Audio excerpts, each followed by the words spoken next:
귀한 감사의 찬양을 감사드립니다. 우리 일생이 감사의 일생이 되기를 간절히 소원합니다. 우리 옆에 분과 한번 인사하겠습니다. 오늘은 참으로 좋은 날입니다.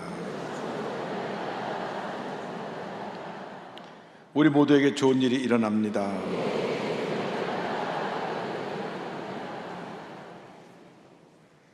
오늘 전 여러분과 함께 야고보서 1장 2절로 4절을 본문으로 하여서 모든 일에 감사하라, 이 같은 제목으로 함께 말씀의 은혜를 나누기 원합니다.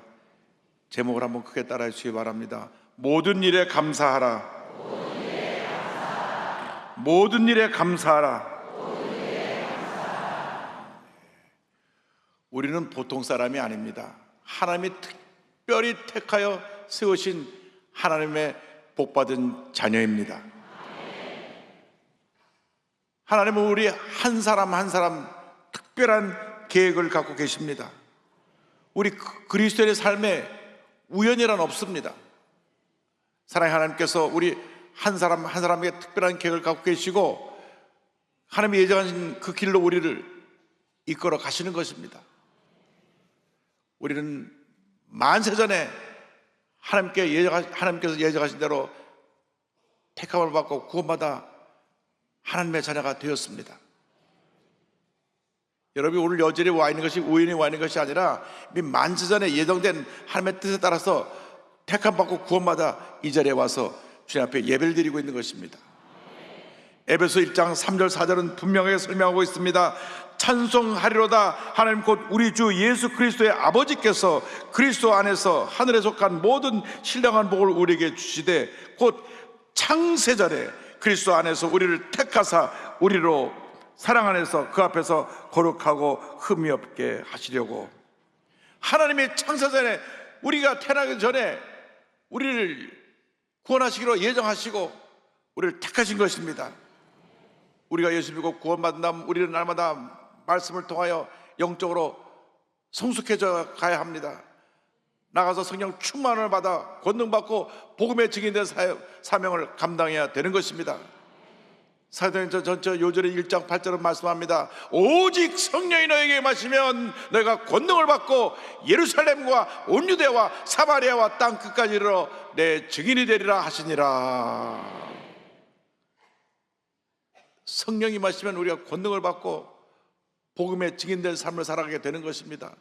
내가 어디서 무엇을 하든지 우리를 통하여 하나님의 영광이 나타나게 되고 많은 사람들이 주님 앞에 나오게 되고 주님께 영광을 돌리게 되는 것입니다. 그런데 우리가 일생을 살아가다 보면 크고 작은 고난을 당하게 됩니다. 한평생 한 번도 병에 앓지 않고 자라난 사람이 없습니다.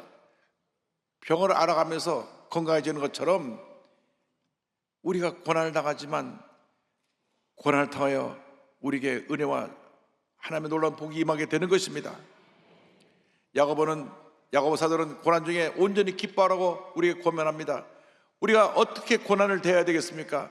고난을 대하는 자세에 대해서 야고보서 1장 2절은 말씀합니다. 내 형제들아, 너희가 여러 가지 시험을 당하거든 온전히 기쁘게 여기라. 시험을 당할 때 낙심하고 절망하여 무너지지 말고 마음을 지키고 오히려 여러 가지 시험을 당할 때 온전히 기쁘게 여기라고 성경은 말씀합니다.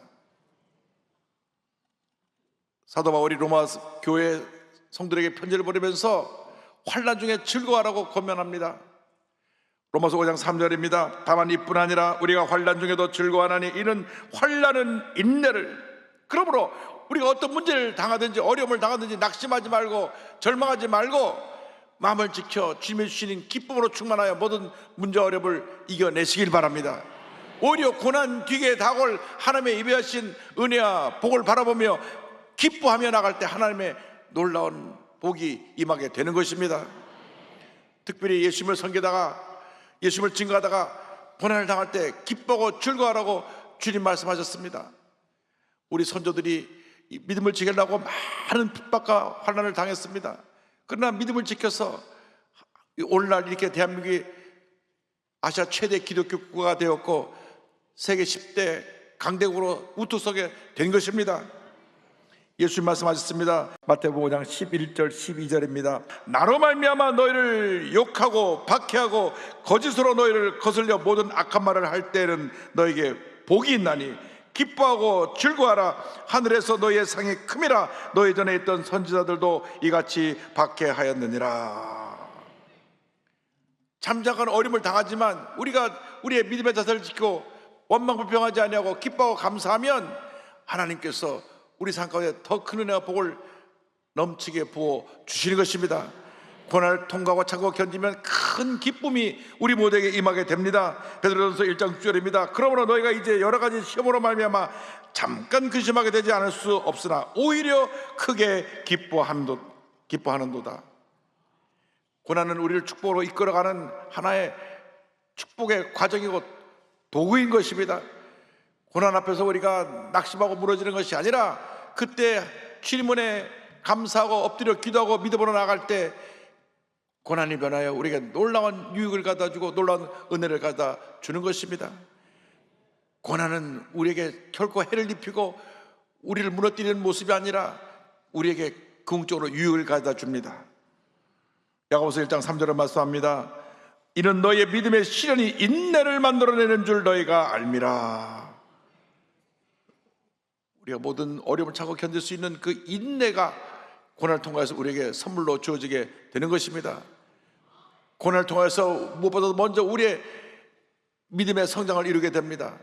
우리의 신앙이 정같이 변화되는 것입니다.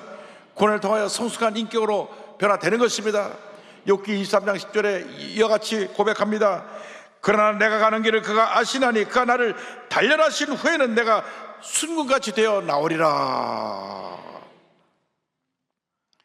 요즘 금값이 많이 올랐는데요, 그 금광에서 금을 캐내는 걸 보니까 금이 가장 많이 포함되는 돌을 갖다 그것을 채석해내 가지고 돌을 부수고, 그리고 부순 돌을 흐르는 물에다가 흘려보내니까 가벼운 돌덩어리가 다 떠내려가고 금이 가장 많이 속한 부분만 남아서 떨어지고 나면 다시 그걸 모아서 용광로에 집어넣어서 그 용광로 속에 들어가니까 모든 불순물이 제거되고 99.9% 그물이 뚝뚝 떨어져 금이 만들어지는 모습을 보았습니다. 여러분, 우리를 순금같이 이렇게 귀한 모습으로 만들려고 우리에게 주님이 환난을 통과하게 하시는 것입니다. 환난을 통해서 우리의 고집과 교만이 깨어져야 되는 것입니다.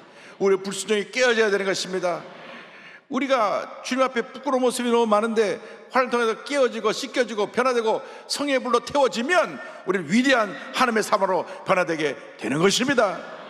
장차 우리가 주 앞에 설 때 칭찬받고 하나님께 주신 놀라운 상을 받게 되는 것입니다. 우리가 우리 각자에게 맡겨진 사명이 있습니다. 그 사명을 감당해서 어떤 어려움과 문제가 다가와도 믿음을 지키며 최선을 다할 때 하나님께서 궁극적으로 우리에게 놀라운 은혜를 베풀어 주시고 넘치는 복을 부어 주십니다. 마태복음 25장에 달란트 비유가 나오는데 5달란트 받은 사람이 가서 5달란트를 남기고 3달란트 받은 사람이 3달란트를 남겼을 때 주인이 돌아와서 그들을 칭찬했습니다. 마태복음 25장 21절입니다.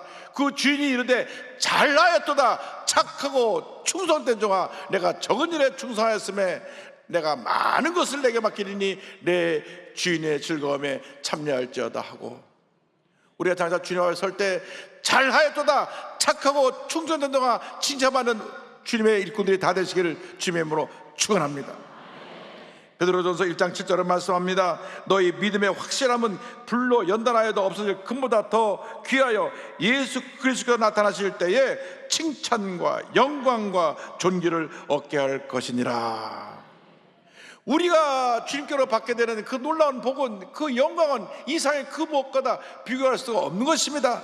세상의 영광은 잠깐 지나갑니다. 세상의 부경화가 잠깐 지나갑니다. 세상의 권력도 10년간은 권력이 없는 것입니다. 그러나 주님의 은혜는 영원합니다. 주님이 주시는 복은 영원한 것입니다. 그 복을 누리며 살아가는 우리 모두가 되어야 할 것입니다. 고난을 통하여 우리 믿음이 자라고 고난을 통하여 우리는 헌신된 삶을 살게 되는 것입니다. 우리의 믿음이 성장되어지고 우리가 깨어지고 낮아지면 이제 우리의 삶 자체가 주 앞에 드려지는 거룩한 산 제물이 되는 것입니다. 로마서 12장 1절 2절은 말씀합니다. 그러므로 형제들아, 내가 하나님의 모든 자비하심으로 너희를 권하노니 너희 몸을 하나님이 기뻐하시는 거룩한 산 제물로 드리라. 이는 너희가 드릴 영적 예배니라. 너희는 이 세대를 본받지 말고 오직 마음을 새롭게 함으로 변화를 받아 하나님의 선하시고 기뻐하시고 온전하신 뜻이 무엇인지 분별하도록 하라. 여러분 삶 자체가 주님께 드려지는 거룩한 산 제물, 산 제사가 되기를 바랍니다. 주님, 나를 통하여 주님의 영광만 나타나게 하여 주옵소서. 내가 공부를 해도 주님의 영광을 위해서, 내가 사업을 해도 주님의 영광을 위해서, 내가 예술적인 재능을 갖고 찬양을 하든지 옥사로 연주를 하든지 오직 하나님의 영광을 위해서, 학교에서 스님에서 가르치든지 또 병원에서 의사로 간호사로 사람들을 치료하든지 모든 것이 오직 하나님의 영광을 위해서 드려지게 될 때 하나님의 은혜가 넘쳐나게 임하게 될 것입니다. 잠깐 우리가 고난의 세월을 지나가려면 찬란한 미래가 다가오는 것입니다. 우리는 고난을 통과하고 난 다음 밝은 미래와 희망을 선물로 받게 됩니다. 예레미야 29장 11절은 말씀합니다. 여호와 야훼의 말씀이니라. 너를 향한 나의 생각을 아나니 내가 아나니 평안이요 재앙이 아니니라. 너에게 미래와 희망을 주는 것이니라. 주님의 마음은 우리에게 평안을 주는 것입니다. 우리가 염려하고 근심하고 걱정하는 것은 주님의 마음이 아닙니다. 그것은 마귀가 집어넣어 주는 것입니다. 염려하게 하고 걱정하게 하고 남을 물뜯고 비방하고 싸우게 만들고, 이건 다 마귀 역사입니다. 성령의 역사는 하나 되게 하는 역사입니다. 넘어진 사람을 일으켜 세우는 역사인 것입니다. 상처 입은 사람을 치료하는 것이 성령의 역사인 것입니다. 고난이 다가올 때 우리는 남을 불평하지 말고 원망하지 말고 주님만 바라보고 믿음으로 일어나서 주님의 영광을 나타내는 우리 모두가 되어야 할 것입니다. 그리고 우리가 고난을 통과하는 다음 우리의 예비된 찬란한 축복의 미래, 그 희망을 붙잡고 나갈 때 하나님께서 우리의 인생에 부족함이 없는 넘치는 복을 부어 주실 것입니다. 우리가 고난 중에 감사할 때 우리는 부족함이 없는 인생을 살게 됩니다. 사실 우리가 어떻게 생각하면 부족한 것이 많은 인생을 살아가고 있는지도 모릅니다. 사람들이 왜 부족하다고 느끼느냐? 없는 것을 보기 때문에 부족하다고 느낍니다. 남과 비교하기 때문에 부족하다고 느끼는 것입니다. 내가 있는 것을 바라보고 고난을 통해서 인내를 배울 때 우리는 부족함이 없는 삶을 살게 되는 것입니다. 나 같은 죄인이 예수 믿고 구원받아 하나님의 자녀가 되었으니 감사합니다, 감사합니다, 감사합니다. 그럼 부족함이 없는 삶을 살게 되는 것입니다. 제가 언젠가 말씀드렸지만은 우리 교회에서 가장 어려운 분 가정들을 한 달에 한 번 신방을 가는데, 영등포 로터리 쪽에 살고 계신 무허가집에 살고 계신 우리 할머님은 남의 집 벽 안에 이렇게 담을 쳐놓고 거기서 한 2평짜리 집에 살고 계신데,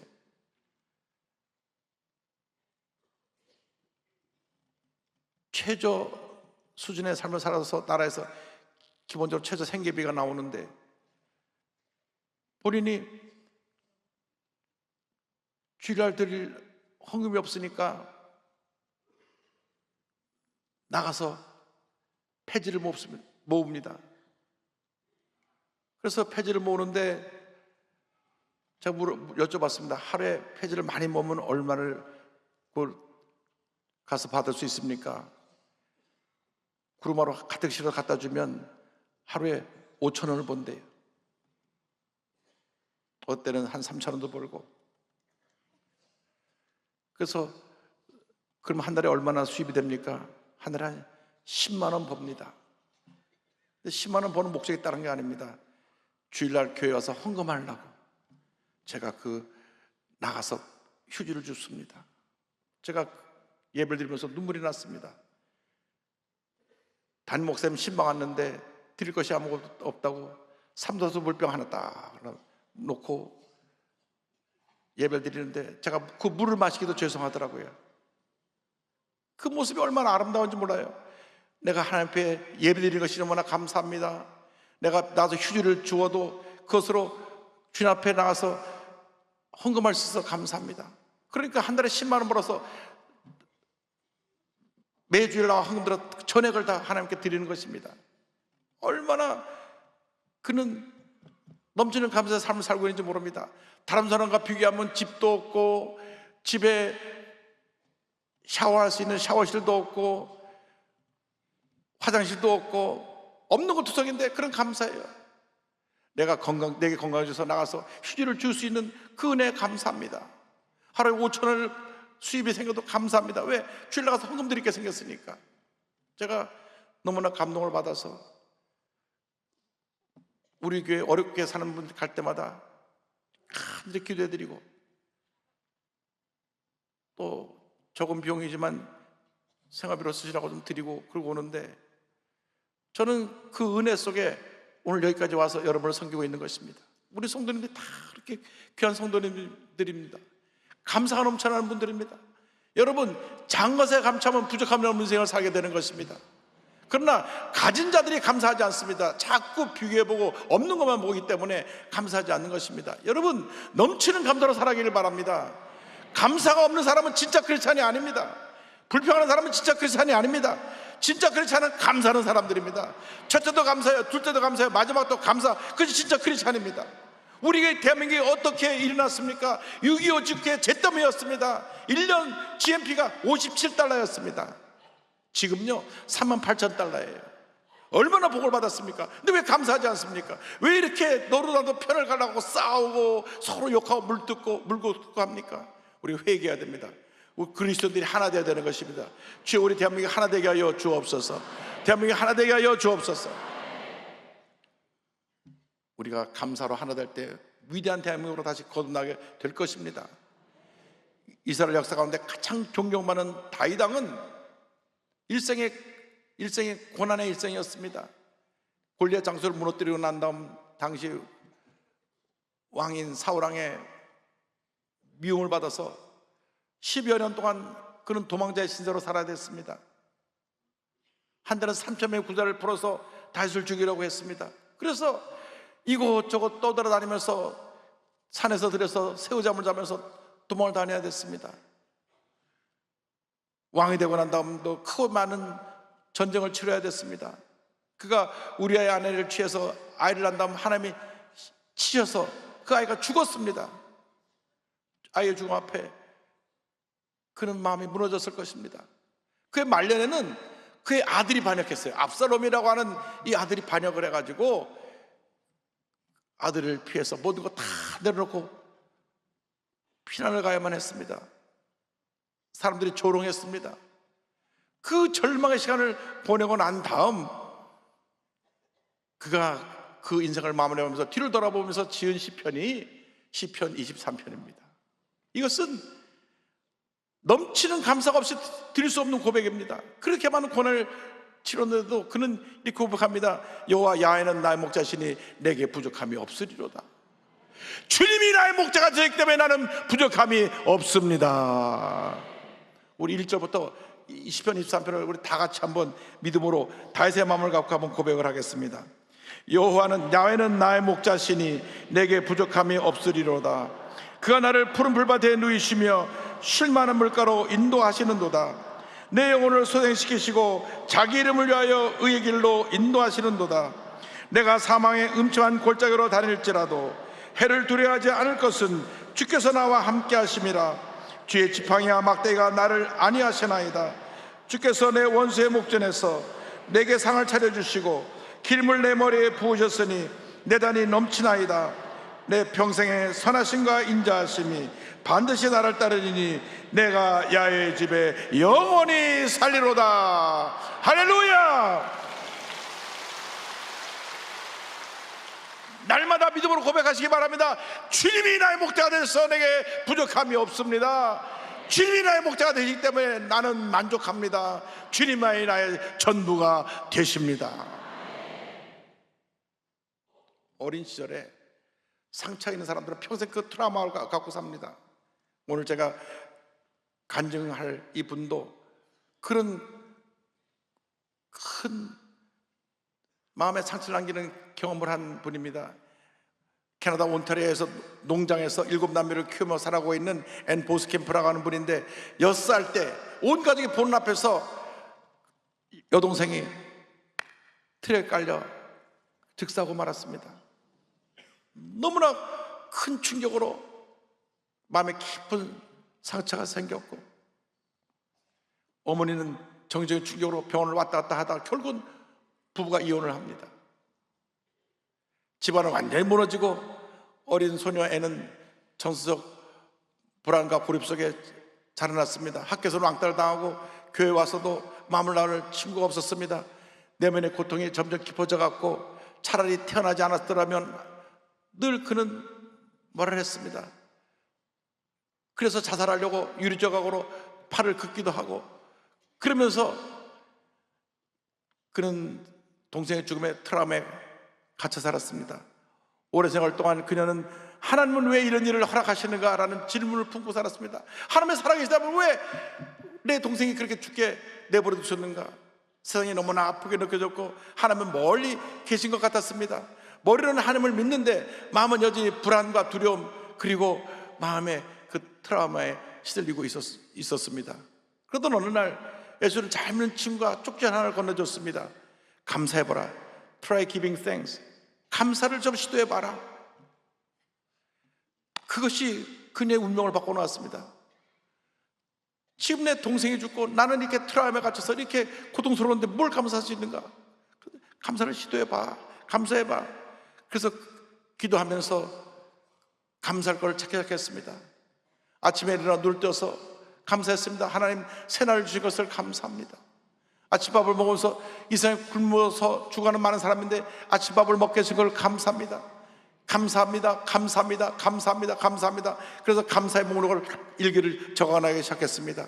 감사의 목록이 100개가 되고 500개가 되고 1000개가 넘어서서 그걸 한 권의 책으로 엮어서 만든 것이 바로 1000개의 선물입니다. 이 책을 읽으면서 많은 사람이 큰 감동을 받았습니다. 이 책에서 애는 감사는 단순한 감정이 아니라 하나님의 임재를 체험하는 통로라고 고백을 합니다. 감사할 때 주님이 나와 함께 하신다는 것을 깨달을 수 있었기 때문입니다. 여러분, 감사할 때 하나님의 은혜가 임합니다. 힘들고 어려울 때 감사하면 주님이 함께해서 내가 너를 사랑한다, 우리를 꼭 안아주시는 것입니다.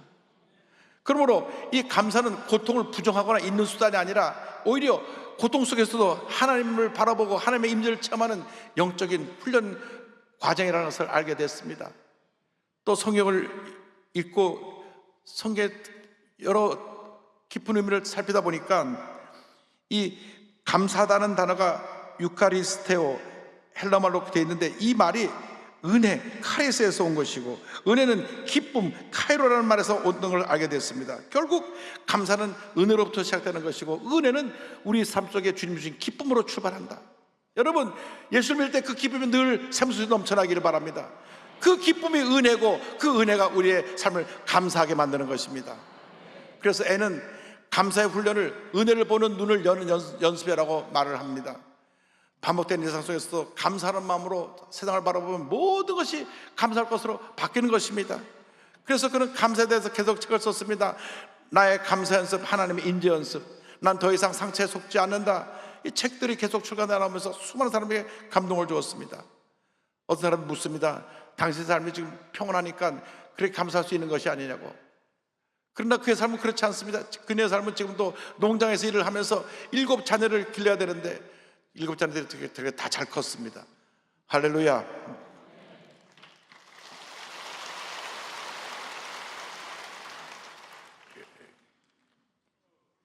그녀는 고백합니다. 감사는 상황이 좋은 사람만이 하는 것이 아닙니다. 감사는 삶이 무너질 때 그 무너진 자리에서도 하나님을 신뢰하기 위한 선택입니다. 감사를 실천할 때 평범한 삶이 거룩한 삶으로 바뀌어지게 되는 것입니다. 우리가 인생이 완벽해서 감사하는 것이 아니라 불행 속에서, 어려움 속에서, 상처 속에서도 감사하면 하나님이 이 모든 순간을 변화시켜줘서 은혜의 순간으로, 시간으로 바꾸어 주시는 것입니다. 그는 이어가지고 고백합니다. 사소해 보이는 것들에 대한 감사, 이 씨앗이 거대한 기적을 키워냅니다. 빈 공간은 반드시 무언가로 채워집니다. 사소해 보이는 것에 감사드릴 때 내 안에 하나님께서 자라날 공간이 생겨납니다. 이것이 나를 가득 채우고 하나님은 세상에 들어오십니다.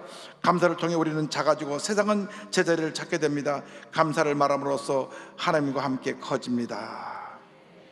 절망 중에, 고통 중에 주님 앞에 감사하고 또 감사하고 또 감사하고 또 감사하시기 바랍니다. 반드시 여러분 삶 가운데 놀라운 하나님의 은혜와 축복이 넘치 임하게 될 것입니다. 문제 가운데 문제를 바라보지 마시고 문제 해결자 주님을 바라보시길 바랍니다. 아무리 힘들고 어려워도, 아무리 상처가 깊어도, 아무리 중한 병이 나를 괴롭히고 있어도 절대로 포기하지 말고 물러서지 말고 주님을 바라보고 믿음으로 전진해 나가시기 바랍니다. 주님이 여러분을 너무나 사랑하십니다. 눈을 들어 나를 보라고 말씀하십니다. 인생의 고비고비 고난의 시간을 지나갈 때 주님을 바라보고 모든 어려움 이기고 승리한 여러분 되시기를 주님의 이름으로 축원합니다. 기도하겠습니다. 사랑이 무엇인 우리 주님, 우리 모두가 상처를 안고 상처를 지니고 살아가는 인생들입니다. 태어날 때부터 지금까지 많은 상처들이 우리 과거의 삶에 굽이굽이 흔적을 남겼습니다. 어떤 상처는 지금까지 우리를 붙들고 있습니다. 주님, 과거의 고통, 괴로움, 상처, 이 모든 것들을 주님 앞에 다 내려놓고 믿음의 눈을 들어 주님을 바라보게 하여 주옵소서. 주님을 바라보게 하여 주옵소서. 주님을 바라보게 하여 주옵소서. 그리고 그 상처조차도, 실패조차도, 나의 아픔조차도, 나에게 당한 질병조차도 감사로 승화시킬 수 있도록 우리 마음을 주장하여 주옵소서. 예수님의 이름으로 기도 올리옵나이다.